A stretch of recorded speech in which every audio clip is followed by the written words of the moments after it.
এক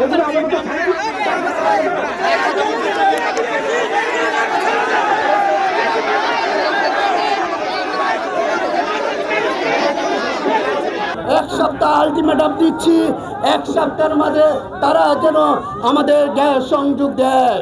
আমরা আমাদের আন্দোলন আমরা কিন্তু বন্ধ করব না।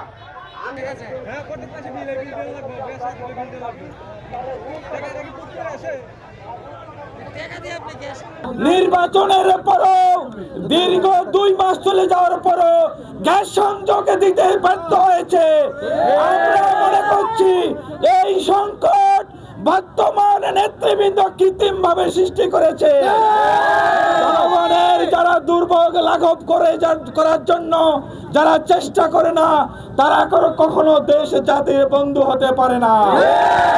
আজকে আমিনবাজারের প্রায় 70,000 মানুষ আজকে গ্যাস সংযোগ থেকে বিচ্ছিন্ন হয়ে মানবতার জীবনযাপন করছে।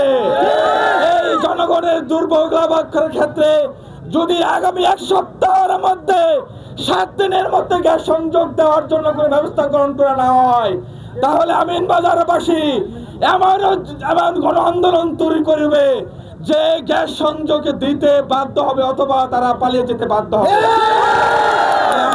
আমাদের আমিনবাজারে গ্যাস সংযোগ দেওয়া হচ্ছে না কেন, এর সঠিক জবাব চাই। এই গ্যাসের অভাবে আমিনবাজারের 70,000 জনগণ, অত্র এলাকার মা বোনেরা মানবতার জীবনযাপন করছে। শুধু তাই নয়, যারা সমাজে অসহায় দরিদ্র মানুষ, তাদের পক্ষে গ্যাস কিনে তাদের দৈনন্দিন কার্যক্রম চলা একেবারে অসম্ভব হয়ে পড়ছে। তারা মানবতার জীবনযাপন করছে। এটা হচ্ছে আমাদের রানিং সংযোগ, এখানে আমরা জিম্মি করে রাখা হয়েছে। এটা নতুন কোনো লাইন সংযোগ না, আমাদের অধিকার বঞ্চিত করা হচ্ছে।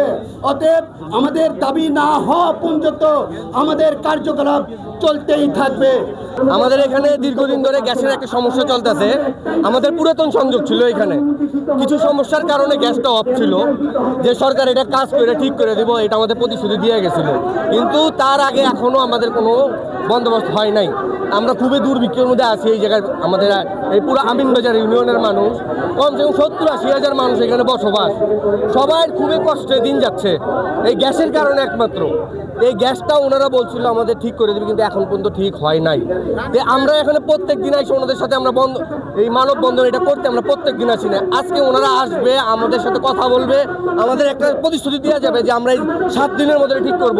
যে পর্যন্ত ওনারা কেউ না আসবে আমরা কেউ সরবো না এখান থেকে।